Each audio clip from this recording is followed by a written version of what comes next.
Welcome to the Tiger Nexus Podcast, a place where you'll find interviews with content creators and geeks alike.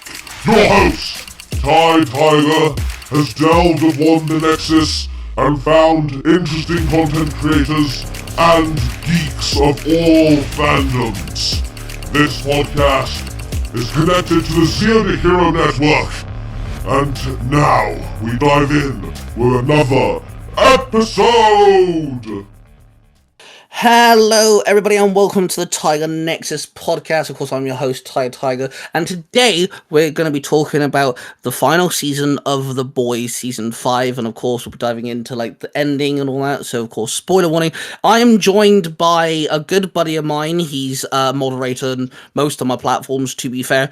We game a lot, we chat a lot, and you know, he's one of these people that you could give him the award of Big Geek, so I had to bring him on to talk about The Boys. I am very happy to welcome Jed onto the podcast for the first time. Hello, bro. How are you? Thanks for welcoming me. That's a pretty jaw-dropping introduction there. Yeah, I'm good, thank you. How about yourself? Yeah, not too bad. Kind of glad this heat wave's kind of gone. Wales now looks all grey again, so we're back to normal. Yeah, it's sort of died down here, but it's just a bit cloudy, but we've still got blue skies. It's rather warm. And it's all grey here. Anyway, so we're talking about The Boys. It's overall, I'm just going to quickly say I enjoyed the last season. Yes, I think it was very good. Quickly before we dive into anything nitty gritty, if you had to rate the last season out of 10, what would you give it? Just off the bat. 8. I think 8 Fair. out of 10. I think there was a couple of things that they could potentially have done a bit better, which would have raised the grade for me, and I think they missed out on quite a few good opportunities with certain things, which we'll explain later. But yeah, I think they missed the mark on a few things. But overall, it was a very good watch, and I always rate something based on if I would go back and watch it again. And I feel I could go back and watch The Boys again and still enjoy it the second time. Yeah, no, I totally agree. I think 8's a very good rating, and yeah, I like to the way when I think about rating stuff, I definitely think can I rewatch it, and I feel like The Boys is definitely a show that you can go back and watch from the first episode and enjoy it all the way through. So we of course now have the ending of this big war, I guess you could say, against Butch and Homelander, the Boys team and the Seven and all that. We have several storylines with, of course, most of the characters. I feel like some of the characters was kind of missed out on. I feel like Ryan was very underused, personally. I'm glad he came out at the last second and helped out, but I feel like he was just kind of shoehorned in. I'd love to know your thoughts about, how they dealt with Ryan, because obviously he is Homelander's prodigy, if you will, but obviously he doesn't want to be attached to Homelander. My thoughts on it is I quite liked what they did with Ryan. I didn't want to see a massive power clash between Homelander and someone else, because Ryan potentially has the power of Homelander. So I didn't want to see a massive power clash that wasn't Butcher and Homelander itself. I liked that, like, the reason that Ryan went away was because he accidentally killed someone. Homelander told him just to throw the person, and he threw him and he killed him, obviously. And Homelander told him it was fine, but Ryan's moral compass was from his mother, so that was really wrong for him. So he went into isolation and didn't want to be a hero if that's what entailed in being a hero. So I quite liked what they did with him. I think they missed out, because the second season was more predominantly about Butcher and him, and how him and his auntie were trying to keep him safe from Homelander and stuff. But I can see why they did it, but I can also see why you would think that they kind of underutilized him. So I like what we had. I love the episode where he gets his ass kicked by Homelander. That was such a brutal scene. Holy crap! What a way to end an episode. When he gets thrown into onto that box and Homelander just wails on him. Absolutely, I love that confrontation. I love the angst that Ryan has. He kind of has this like false like confidence almost, and I think it's pretty cool. Well done for the actor as well. He did a really good job. I feel like where I'm saying he feels a bit underused, I feel like it's just a case of he gets his ass handed to him, and he's battered almost to death, and then he's not really seen. Then he has a conversation with Butcher, he fucks off, and then he's not then seen until the end, where he has a conversation with Homelander. He tells Homelander to fuck off, and then he joins in the fight. There's not much of a bridge. I think I'd want just like I don't know, just an extra conversation or just another interaction. I do like the fact he's no longer got powers though, because obviously he got blasted, so he's powerless now. I'm glad that you brought that up because I actually really, really enjoyed his ending. I loved that he lost his powers. I loved that he's a normal boy again. Yep. I loved the fact that he went with MM. I love Yeah. that. And where you see the scene at the end where you see him at his wedding and you see Ryan right next to MM as it's his child. Like, it's brilliant. I love that finish for him. And I think MM would be a perfect role model for Ryan going into the future, especially knowing what Butcher was like as a person. Yeah, that's one of the reasons why I like it so much, because obviously his only role models is his mother who died, and then he's had like his male role models is Homelander and Butcher. Yes, okay, we love Butcher, but he's not a good role model by any means. So like, yeah, he's powerless now. He gets to be a kid. He gets just to grow up and just have a life, which is basically what a lot of the people with powers want. Really, is just to live normally, especially if you don't join the Seven, you're not a superhero, you just want to be classed as normal, and he gets that, and I think it's really sweet. And being with MM just makes perfect sense. He's already a dad, he's already a family man and stuff, so like, yeah, I think that's really sweet, the fact that he managed to have we don't get to see much of it, but he gets a good ending. At least his chapter's closed on a good note. With the Deep and the rest of the Seven. Well, I say Seven, even Homelander says not even Seven anymore, because early in this season we Homelander, the Deep, Black Noir, and is it Firecracker? Is that her name? That's pretty much like it, like main character wise. So yeah, the Deep and Black Noir had a very interesting back and forth. I love the fact that earlier on in the season, it was mostly just the Deep trying to get Black Noir to speak. That's pretty much it. I love that. I think that's great. And then the latter half of it was him just trying to get Black Noir to shut up. Yeah, which is a great flip. How do you feel about the Deep's ending and his little storyline we had? Because most of it was him just trying to kiss Homelander's ass. So I'm kind of like on the fence about it with especially with the Deep, because like me and my girlfriend had a conversation about it after we watched it, and I said like I'm kind of like torn. Like he deserved to die because he's a horrible human being and what he did was nasty, but he's also like only doing it out of fear. Like he is the person that's probably closest to Homelander more than anyone now that Maeve's gone. And he sees how terrifying Homelander really is. Like, to someone that, bearing in mind, the Deep is like super durable, super strong, all of that, and he is terrified of Homelander. They all are, and I kind of feel like a little disappointed that he went out the way that he did. Like, but then I'm not, because he deserved it. Like, I thought he might have had a little bit more fight in him towards the end. Like when him and Starlight were on the beach, I thought that he might have said that, oh yeah, I am a coward, and then decided to actually come back and fight Homelander, and Homelander just kill him really quickly and easily because he is weak. But yeah, but then like I said, on the other hand, he also got his just dessert in a sense. He got killed by the ocean, of which he constantly did bad stuff to, and he was a terrible person for doing to Starlight what he did to force force himself upon her. I So see, again, I'm very 50-50 here with the Deep, because he's I didn't really care for him that much, and at the end, like, he was just a whiny little bitch.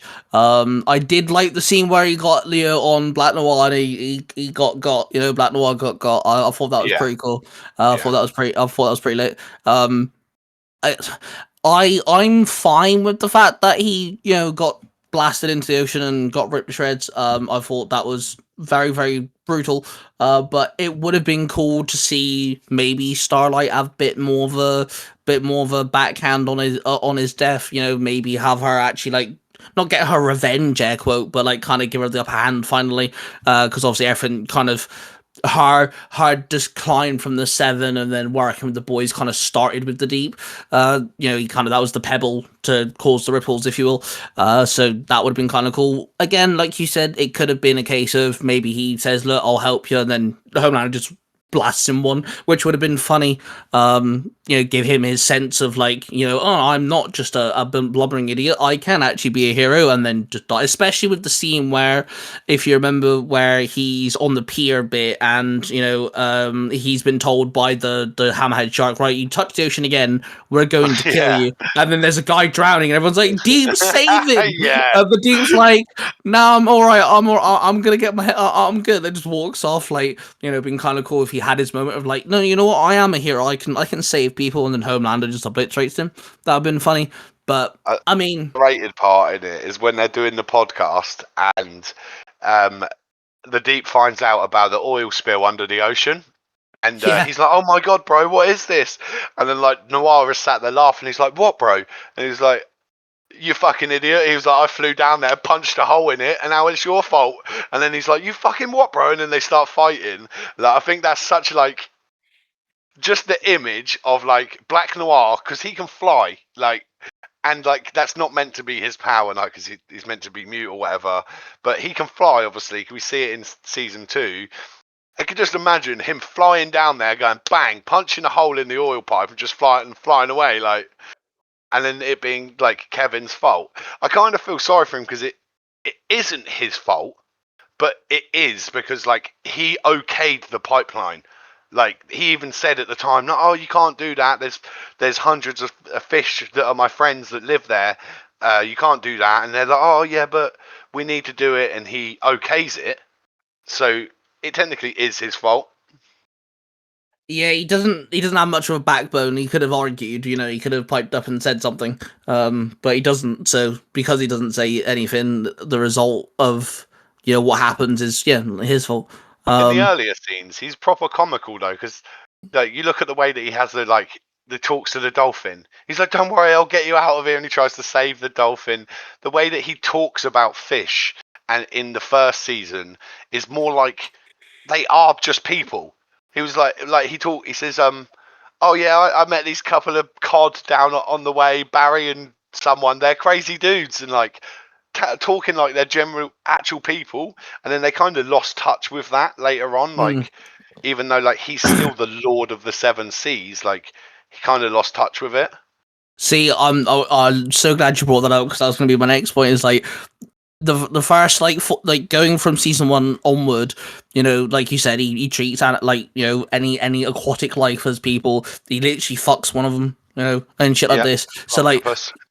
like I feel like that's what I'm missing from the Deep in the last season, is the fact that he goes from literally treating any aquatic life as he would his fellow human being, to trying to, he may as well just suck Homelander's cock at this point. And he loses the essence of that character, because that's who the Deep was. Yes, he was a bit of an ass. Yes, he was a dickhead to Starlight and all this, but his core character was, he saw aquatic life no different to he does human beings, and that was his kind of, like, his personality throughout the first several seasons. And yeah, I think that's what I was missing from the Deep. I feel like if they kind of worked more into that, I think they could have made the Deep's ending a bit more, I don't know, better, energetic. Yeah. I don't know the word. Yeah, I agree. So we were talking about, like, the 7 and how in the later seasons, like, there's only, like, the Deep, Homelander, Black Noir, and Firecracker. Obviously, you missed out one being A-Train, because A-Train is in Yes, it up until he dies, right? but he's So, not a part. He's not a part of the Seven though, well, because he's on the run by the time season 5 yeah, starts. he's still like 7 powerful though, if you know what I mean. Yeah. Like, so like I would still say that he's up there on like one of the 7, but so like the fall of the 7 is quite an interesting thing, like because you see how at the end it's not the 7 anymore, it's the 3, because it's Homelander. Um, well, I don't know. Is O Father? Does he technically come on the 7? I think he is a part of the Seven, but I didn't class him because he's a brand new character to the season. Because Yeah, Firecracker, we've had a couple seasons to like meet yeah. her, and we know who she is and stuff. But going back to A Train, sorry. So I think like A Train's exit from the show was phenomenal.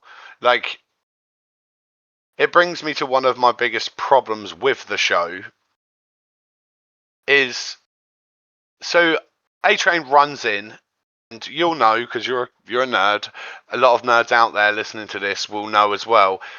When a speedster is shown to absolutely stop time, it shows a feat of speed uncomparable to other people around him, that they are not even moving and he's still moving. And the entrance scene where A-Train runs in must be at like Mach 3 speed. No one's moving, not even Homelander moves. So like the feat of power shown in that moment shows that he's probably formidable to Homelander's speed. And he starts running away, and Homelander chases him with a speed of flight and lasers, right? It shows that Homelander's speed is actually comparable to A-Train's because he's keeping up with him. Flight speed. And that brings me to my biggest problem with the show is that Homelander doesn't really show his power in the fights rather than his power outside of them. Brings me to another scene of where there's a guy outside and he says, "Oh, who's that?" "Oh, it's some rich billionaire that's funding it." And then he flies him up to space and comes back in split second. Yeah. And he's like, "Oh, where'd he go?" And he's like, "Oh, he said he was an astronaut. Like, I took him to space." Like, so that feat of speed alone is comparable to like anyone else on the planet. There's no one else on the planet that's faster than him. And then when he comes up against Butcher and the other boys and stuff, like he doesn't show any of those feats. Not of speed, not of strength.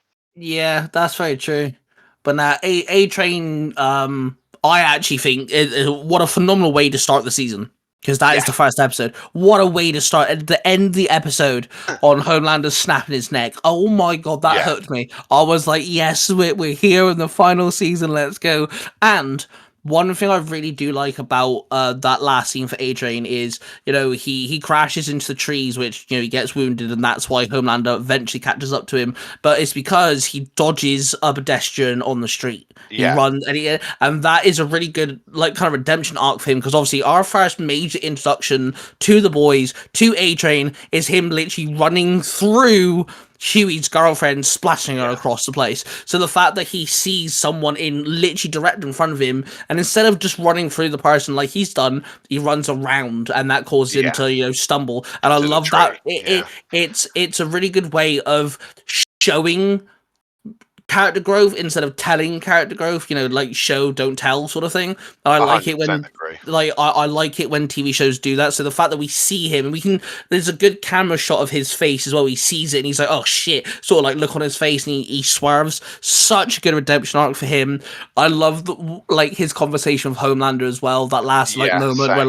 like he's just there, he's bleeding, he's he knows he's gonna He die. has the best finish, man. Like he literally says, Yeah. "I'm not afraid of you," and then he's like, "Homeland." I think Homeland says you should be, and he's like, "Go on, then fucking do it." And then he's just waiting to die, like because that shows in the last moments he generally isn't scared of Yep. death. Like it's not about being scared of Homelander. It's about scared of dying. Like, and he's not scared of it. Like he knows he's done terrible things and deserves what he's getting, but he's also tried to do some good, like in his time after, which you've mentioned, like his character arc being visually seeable over audibly said, like, "Oh, you've really changed, A Train." Like when you can see it, you don't need like and I feel you get a better feeling from the show because you visually see it over someone actually saying it. Like when that child smiles when he sees him drop off at the hospital, like that's a visual cue that his character's starting to develop a change. And what's really good as well is A-Train's last set of words to Homelander is actually what happened. So I actually noted this down. So A-Train says, what was I so afraid of? You are fucking nothing. You're an empty fucking suit. Take away these powers and what are you, huh? A pathetic, weak, snivering loser, which is exactly what happens in the last episode. His powers get taken away and he literally acts like a sniveling little asshole on the ground, and I thought that was such a good little like storytelling plot point, kind of future prediction. It was such a good little moment. Love that little connection. But now, honestly, yeah, I agree. A-Train's got one of the best send-offs. Redemption. He literally was able to stand up. Yes, okay, he dies, and he knows he's gonna die, but he's able to stand there and go, "Do you know what, Homelander? You're a dickhead," and he's willing to say that to his face for the first time. Yeah, it's great. What a way to send off a character. Thought it was brilliant. So the other person that was technically in the 7 would have been Soldier Boy, right? Oh, honestly, one of my favorite characters of season 5. I agree. Now, I will state this. I have not watched Supernatural. And I'm just going to make that well known to everyone. I've never watched Supernatural. The only thing I know of Supernatural is what my buddy Jared has told me, and the clips I see online because they're posted everywhere as shorts, right? But I will state this. Fine, I'm quite versed in Supernatural. I've seen it all, so... I know of the actor of Soldier Boy because he's been in other things that I've seen. He's a very good character in Smallville and things like this. Jensen Ackles. Yes, Jensen Ackles. And I've always loved him as Soldier Boy. I think he does a really good job. One of my favorite moments for Soldier Boy is when he's reunited with his Supernatural castmates, because obviously it's Castiel, is that his name in Supernatural? Yeah, it is Castiel, and his brother on screen, they're both return, and they're both on a weird ass fucking druggies, I guess. But they are the three of them together on on that episode. What a laugh, man! That cat, I was cackling. I love Soldier Boy so much. He's honestly just every scene that he's in is just fun to watch because he's such a good character. He played the character really well. So, shout out to, I believe his name is Misha, who plays Castiel, and Jared Pasternacki, I believe his name is, who plays Sam Winchester from Supernatural. Yep. So there's knowing Supernatural, there's in that scene alone when they're in the house when he can't remember his name in the show, who Castiel plays, the toxin guy that breathes on Homeland. I can't remember his name. There's a few little hints in those scenes to Supernatural. There's a few posters that if you look at the wall, there's Supernatural posters on the wall, and diehard fans about the show will know that the Winchester boys have a necklace which protects them. It's a warding necklace, and they've had it since they were very young. And if you look closely, both Soldier Boy, Misha, or Castiel, and the other guy, which is Marathon Man. Is it Marathon Man? Mr. Marathon. Mr. Marathon, that's it. Which is Sam. They all have the necklace on, which is a good little hint to Supernatural. Okay, yeah, no, that's cool. I like that. That's awesome. Because it's the same showrunner, I believe, right? Is it Barry Kripke or someone? Eric Kripke. Yeah. Eric Kripke, that's it. Barry Kripke is from. Because there's actually quite a few. Because I know that there's Splinter, I believe he's called, the duplicating soup. He's in Supernatural. I think his name's Chuck or something. The president, Bobby, is in Supernatural as well. There's also Jeffrey Dean Morgan. Yeah. Obviously, there's a character in Supernatural that appears in Gen V. And then of course you've got the main three guys as well. There's quite a few, to be fair. But yeah, So any scene Soldier Boy's in is great. I love how pathetic and petty he gets because he obviously starts banging Firecracker to get back Yeah. at like that. Like that is My so favourite dumb. scene is when he just gets woken up by Homelander. He's on the bed and he says, "Did you fuck me? Is this an incest thing?" And like, Yeah, and like it's so good how he does it with such a straight he face. he's so good at holding the role as well. There's a lot of times where a character's really well known for a very specific trait. I'm going to use Sheldon from Big Bang Theory here for a second. They hold on to the role for so long. Eventually, they gradually lose it. Now, granted, sometimes a story can make you lose that. And stuff like with Sheldon. Obviously, he slowly loses his weird quirkiness because of Amy and Penny and Leonard and stuff. That's fine.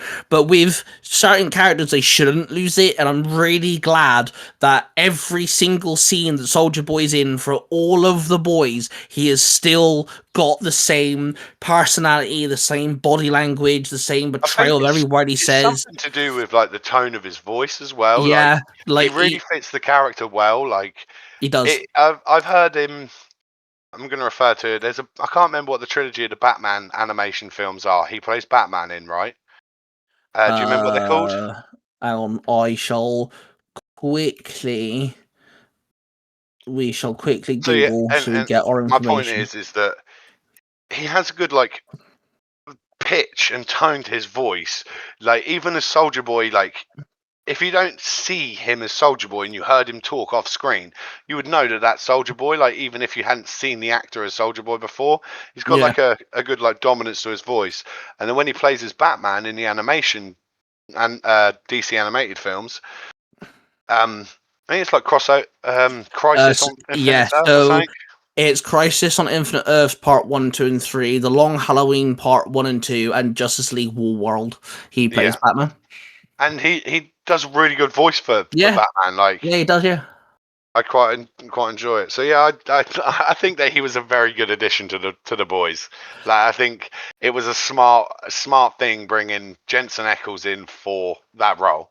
I think one thing as well is the way that he's portrayed Soldier Boy kind of really works well with Homelander because all the way through, even near the end of season 5, Homelander's still trying to get some form of recognition, some form of acknowledgement from Soldier Boy, and Yeah. there's the bit I think it is in the last episode, it might not be, but there's the bit where he's talking about the way that his theme park thing's gonna look, and there's gonna be a whole segment for Soldier Boy, and he's Yeah. like, "Or just don't fucking have it. It's fine." But I thought you can so see that Homeland is trying to get some form of praise, and like the way they just bounce off each other is really fun. It doesn't get boring, which is one of the best things as well. Is like it's never I like it boring when he when both just on tells him screen. straight, and when Yeah, he Soldier Boy just says to him, "You're like, you're just the softest, wettest boy, aren't you?"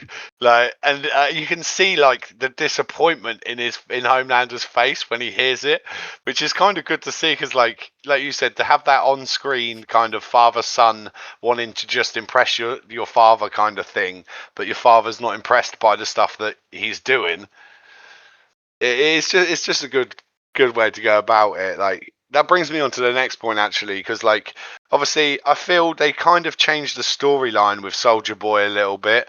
Like if you look at his actions and what he was talking about in the latter part of the seasons before Homelander unconscioused him, like it was just going to go away. He was just leaving, and like he wasn't going to be an issue to Homelander at all. He was just going to go, like, and so I felt they kind of writ the story differently because they're bringing another show out, Vault Rising. You yeah, know what I mean? Like I feel the show was going a certain way, like because there's a good chance that if Homelander had just gone for that fight instead of just trying to knock Soldier Boy out, Soldier Boy is probably one character in that universe that stands the best chance of fighting Homelander one on one.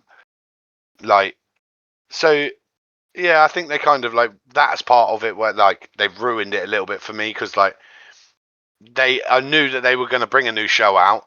I even said to my girlfriend, I hope they don't adapt.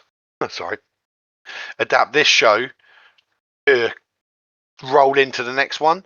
If it naturally does it, fair enough, but it feels like they've changed it slightly to go into the next one. What would your opinion on that be? Yeah, no, I kind of agree because like there's I'm trying to think of the character's name. The soup that the boys are after, they kidnap the old Asian woman to get him because he's taken Bomb the site. that's it, thank you, bomb site. He's obviously in the original, he's one of the first vault, soups. So is Soldier Boy. They keep bringing up Stormfront. There's a whole conversation between the two boys, and it's like, yeah, you can kind of see that there's going to be, they're trying to shoe in Vault Rising. I do feel like it did work to some degree. Okay, the Stormfront stuff worked because obviously Yes, Soldier I Boy agree. knew her very well. There's a whole, like, she had her whole season, and then there's a whole weird dynamic between her and Homelander and shit. So I feel like that worked.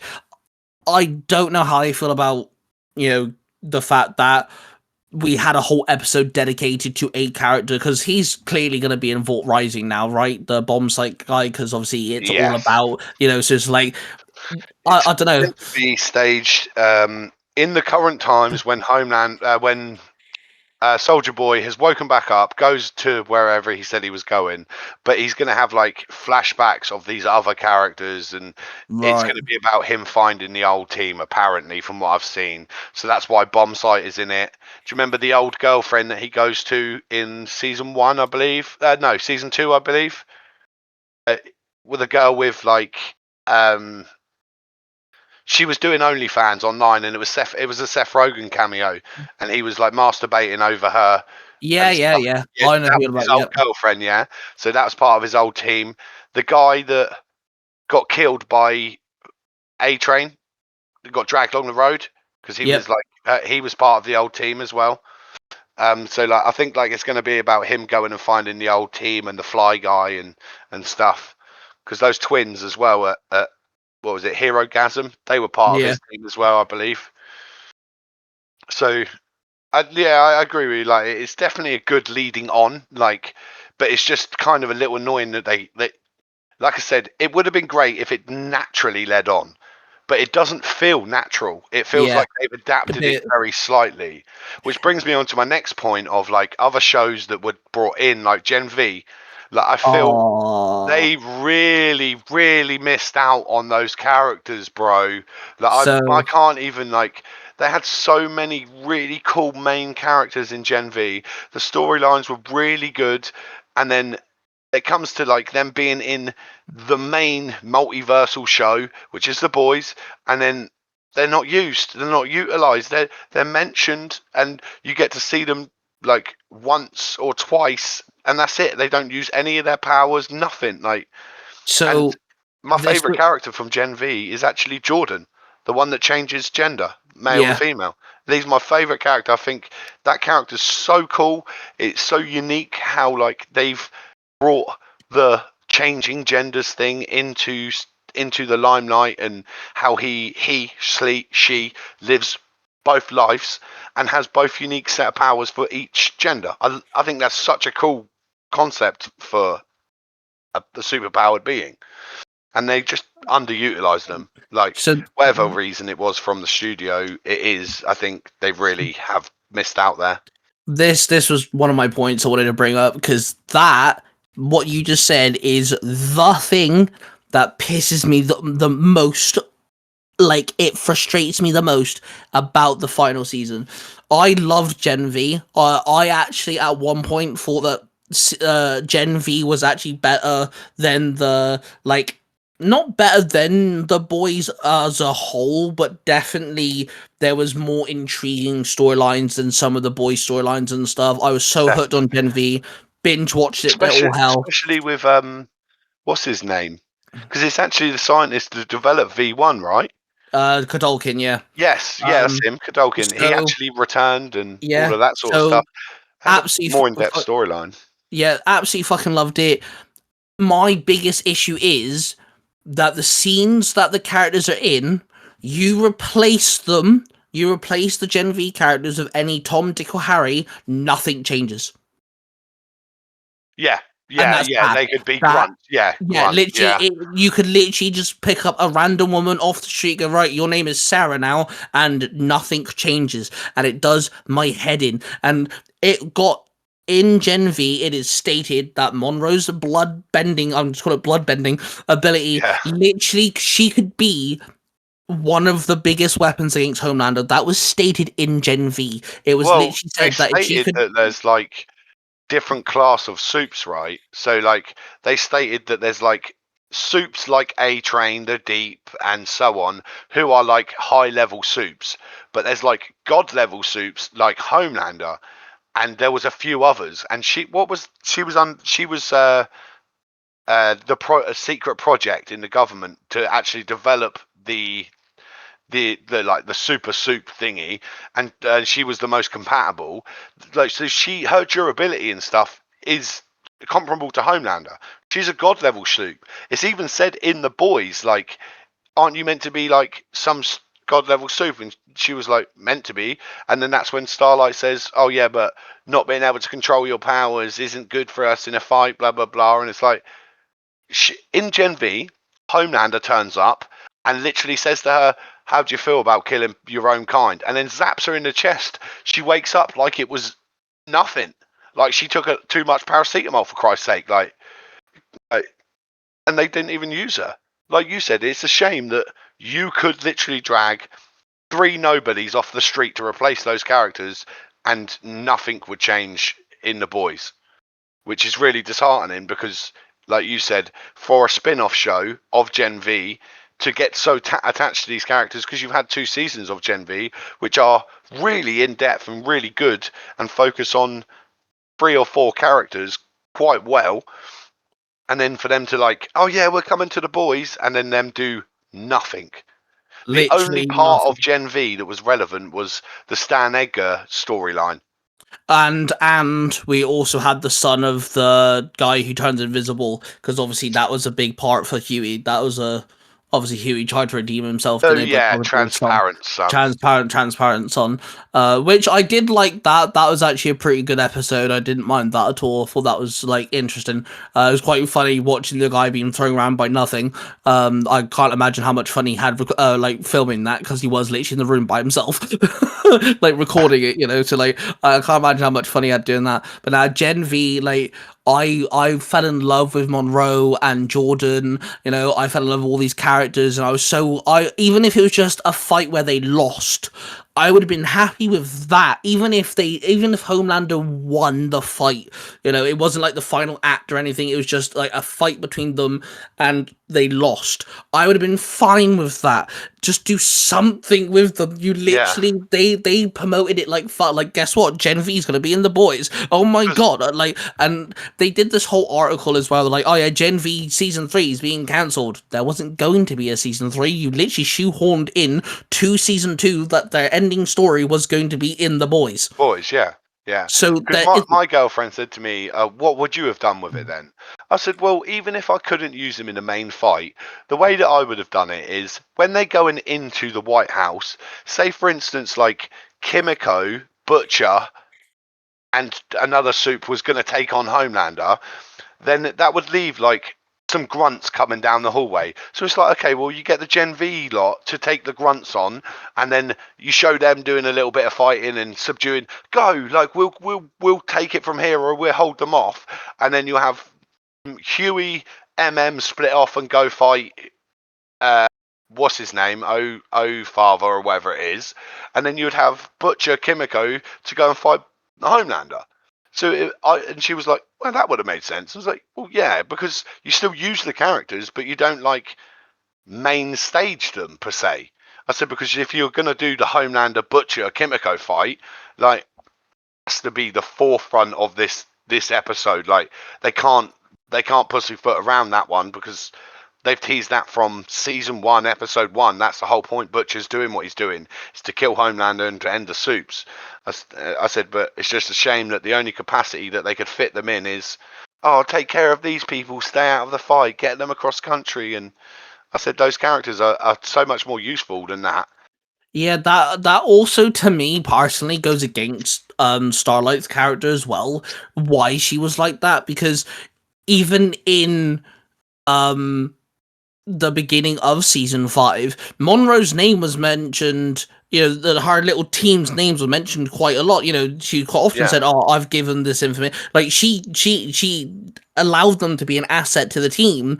So why then all of a sudden she's like, "Oh no, I need you out of the way. I need you out." She's literally a kick-ass bloodbending bitch. She got a super What do you strong. think the reason is that they kept him out? Because I have only one like logical conclusion that I can think of after watching the finale. I think personally, it's because they didn't want to take the limelight away from the main cast, like Butcher, Homelander. I think because I personally think it's because they want to use those characters in the new show.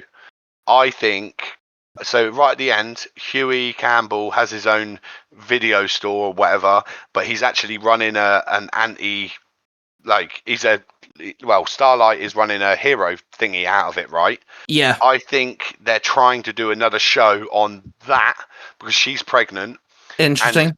that they maybe have her then saying, okay, you weren't ready for the Homelander fight, but you're now ready for what comes after, and you can help us try and be better and do better, sort of thing.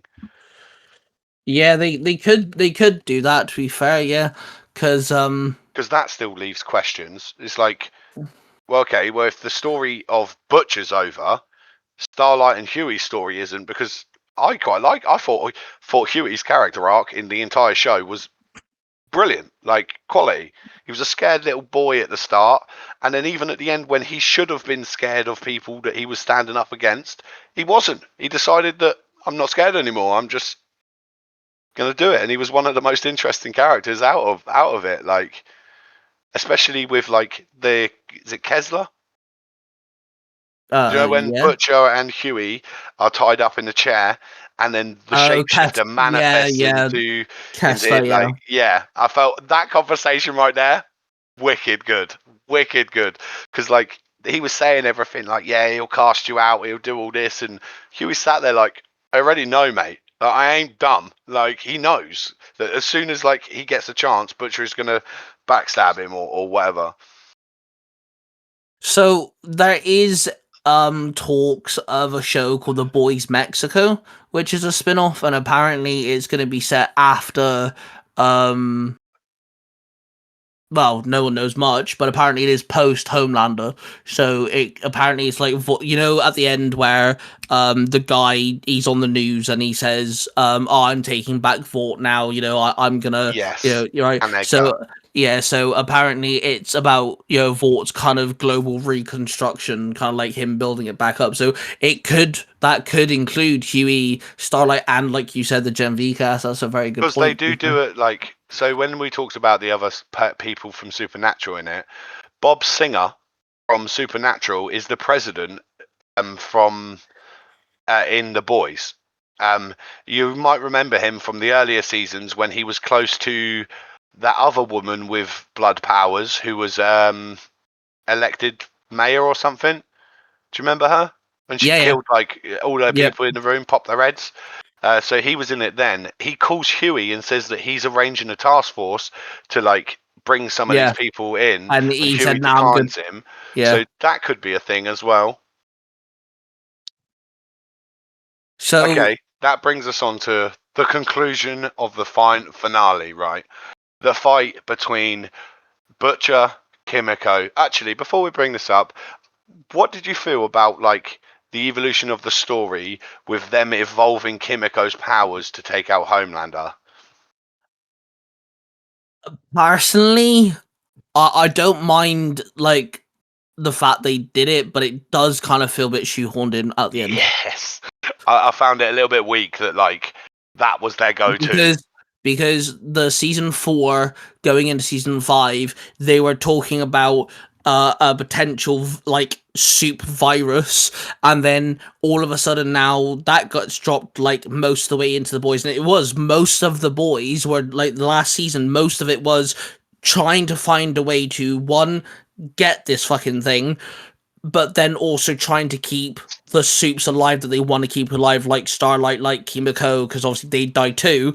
And then all of a sudden now you have just random shoehorned in idea. It just kind of felt a bit lazy. Don't get me wrong, like the logic behind it made sense because they found all of the books from the Russian experiments. So like it did make sense, like, but it didn't. It just like I agree with you. It kind of felt shoehorned because like there was many other ways that they could have focused on it, like the virus. Like for instance, they could have just enhanced the virus to make it so it does affect people and stuff. But okay, that leads us on to the finale then. Yep. The Kimiko, Butcher, Homelander, and Ryan interjecting fight. Yep. What do you?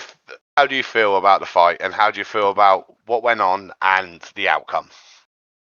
I love the fact Ryan actually does join, because obviously it doesn't start with Ryan there. I love the fact he does actually jump in at the last second. I thought that was very cool. I love that little moment that Butch and Ryan kind of share between them two. Like they have this sort of quick like moment of like, I don't know, accepting each other for a split second. That's kind of neat. I absolutely love the way that Oh Father dies. I think that is fucking fantastic. I love that because that is the very first scene we see of the episode. She's like, oh yeah, this is a ball gag that will completely not like you're not gonna be able to do anything to this. It kills him. Fucking beautiful. Because obviously the boys has always been willing to, you know, we have a guy with like a fucking several fucking foot long penis. You know, they're very happy to do another guy with a ball sack that he swings around like a hammer. That was gold, by the way. It's always MM that runs into those dudes as well, which is always funny. It's always funny. So, like, you know, I'm cool with that. I thought that was great. The fight itself was fun. I did like seeing these characters get thrown around, especially in the White House. I thought that was gold. I love the setting, because you know it's America, you know, it's Homelander trying to rule the world. So, like, it being the White House is a cool setting. The again, the whole Kimiko thing, it felt lazy. That was shoehorned in, so like that just meh. But the actual ending part where Homelander's like on his knees and he's, you know, cowering, and I love the fact we get to see him trying to use his powers. Like he tries to fly, he looks like a right moron. You can so tell the actor's enjoying himself as well, which is beautiful. Love that. That was great. I love the interviews. He even says, like, you wait till you see this new season. It's going to be a meme fest. Because he knows he just gets absolutely memed. I love his acting and his performance when he's powerless. He's sniveling, he's crying like a baby, he's literally begging for his life. He literally sits there and says, I'll suck your dick, you know, and shit like this. I think that's one of the best Homelander performances we've ever had. Because it truly, because I've seen a lot of people online say this as well, which I don't get. A lot of people are like, oh, they changed Homelander's character too quick. I'm like, no, they didn't. He's been a sniveling little baby since the get-go. What the fuck are you doing? He's literally been relying on his powers to get through, and in the fight, like the only real power that he shows is just spamming his laser vision. Sorry, he's just like spam, and then when that runs out, he just can't do anything. But I agree, like I think the portrayal of him as soon as he loses his powers, like I've seen loads of memes of him like trying to laser vision and he doesn't, and he's like, oh. And then like he tries to fly. Like I love how he tries to fly like crosses his hands it's so good. So like, what you could, like you said, you can definitely see like in the face of the actor at the time of like saying it, he is enjoying like he's having a blast because he's played this like yes, okay, he's a sniveling, blubbering idiot underneath, but he is like he's a bit of a strong, badass character. So the fact that he gets to play the complete opposite of that is great. So how would you feel about trying to act that scene out? How would I feel? Yeah. I mean, I don't know. I guess you'd feel like a bit of like a tit, wouldn't you? But it'd be fun at the same time. Yeah, it'd be really fun, but like, goddamn, imagine the memes that are gonna come out about that, man. Like, so I love the fact Butch kills him. I think that deserved and that should have been from the Yeah, get-go. I I love the agree. fact it's with a crowbar as well, because if you watch the episode and you actually watch the bit where it says previously on The Boys and stuff, it actually brings up a scene from season 1 where Butch says to him, it'll be me, or I don't know who says it to who, but what they say, it'll be me, you, and it'll just be us two, and that's exactly what happens, which is great. My only, like, if I could just change just one little bit, it's I wish he just went ham with the crowbar, like Yeah, Joker Robin with the crowbar, like it's funny you putting say it that. through, putting it through the skull. Cool, ripping his Yeah, brain, awesome. But yeah. add a bit more violence to it. Come on, like this is Butcher, the guy who's been after Homelander for 5 seasons. Let him just let loose for a second. It's funny you say that because that's the first thing I said to the missus.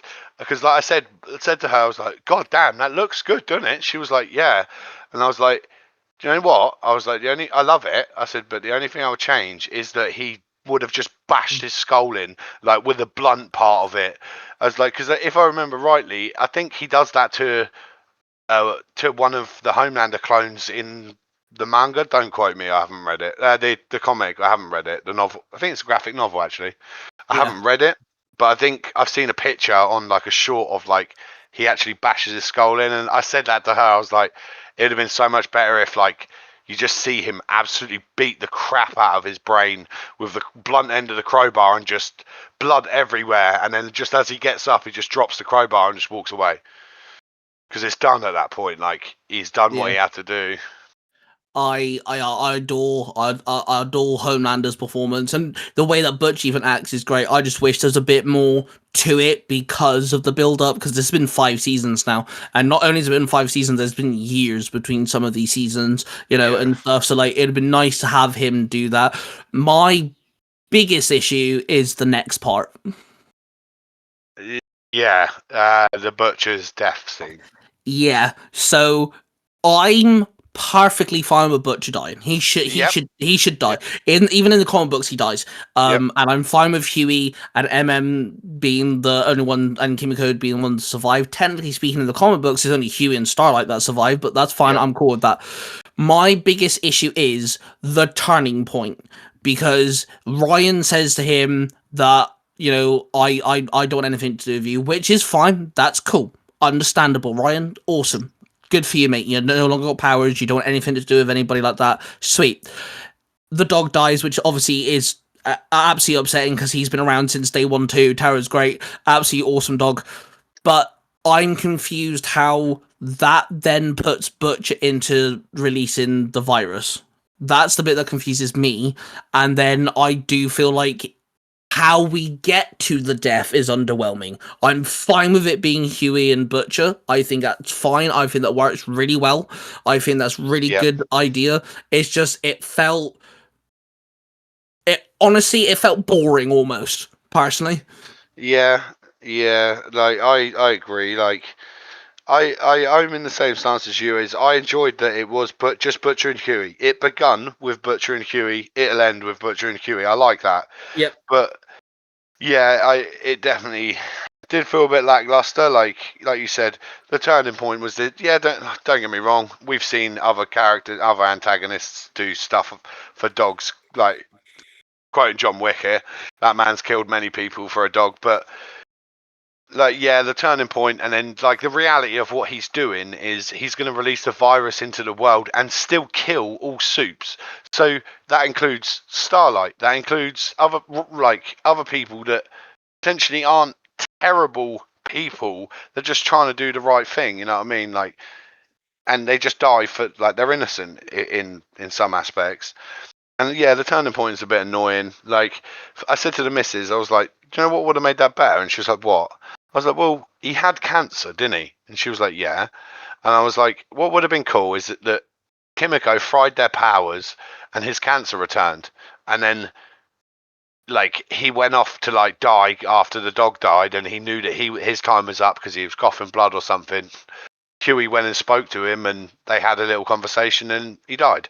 I said instead of him having this turning point and forcing Huey to kill him because he's trying to release a virus onto people, and the whole reason that Huey kills him is because he loves Starlight. He doesn't want to see Starlight die. So I actually had a conversation with one of my boys the other day about this as well, because I kind of came up with like basically a similar thing where what for me, if his cancer came back and he's coughing up blood and stuff, and he's like, "Oh crap, now what to do?" You know, Ryan tells him, "I don't want anything to do with you," and the dog dies. He now has no connections to the planet. Let's be honest. Yes, okay, there's the boys, but they all don't really like him. At the end of the day, he doesn't have a physical connection to the world. So I would have preferred if he did take the virus and he went to go release it and Huey chases after him. They get in their little scrap. He shoots Butcher, but then Huey realizes that the vial's empty. The virus isn't there. It's not actually the virus. And then he turns to the guy, Yeah. and the Butcher's like, I just needed you to have an excuse to kill me. Yeah, fair, right there. Because the cancer's like the cancer, like maybe he's like coughing up blood or whatever. Because And then he does admit that he killed his father as well, didn't he? Yeah. He admits that he chucked him in the river or something. But like it would have been a better way for Butcher to go, because Butcher needed Huey to do it. He needed Huey to let go of a few things, and giving Huey a reason to kill him, like Starlight, for example. You know, Butcher could have said several things there, like, you know, you've just proven yourself to everyone. You've just proven yourself to Starlight. You know, you two are going to be fine. You know, I needed an out here. I need to give you a reason to shoot me. I know you just wouldn't kill me and shit. And I personally would think that would be better, because the way they did it, it's too quick. It's too sudden. It makes no sense. I am fine with Butcher dying. Butcher should die. Butcher and Homelander should have both been dead in the last episode. 110%. It just feels a bit too sudden and, like I said, boring, to be honest. But I do like the last couple of scenes, like you said, and getting. Does he get married or remarried? Because I'm sure. Yeah, I think he renews his vows. Yeah, I thought he was already married. With his other daughter as well. Yeah, so like I love that. I love the fact we see Kimiko actually going off and doing what her and Frenchie said. Yeah, he goes to Marseille and she tastes the thingy buns that he used to bake for her. Yep. And then obviously we see Starlight, you know, still being a superhero, with Huey having a shop, which is awesome, because I'm sure he actually brings that up at some point, right? The fact he wanted a little shop, or like with his dad or something. Yeah, like that, he did, yeah. He said that he so, wanted like, a video store or yeah. something. So like I love that. Store. Yeah, like I love that. Remember he worked in the beginning? Yeah. With his dad? So I think that's I love the last like 5 minutes. It's just in between Homelander dying and the last little compilation we have at the end. The Butcher bit in between is just a bit weak. It's kind of sweet that Huey names his child after his first girlfriend. Yeah, that's very true, and it's also very sweet of Starlight to allow him to do that, because like she could be like, "No, that's weird," you know. Well, the way that they probably see it is that whole incident brought them together. But yeah, okay, yeah, that's very true. So, as a conclusion, for the entirety of the seasons of The Boys, we're not going to take into consideration the Gen V. We rated this at the beginning. I rated it an 8. After discussions and stuff, what's your conclusion on the entire run of The Boys? Oh, the whole thing. The entire run from beginning to end, storylines finished or not. Honestly, what's your opinion?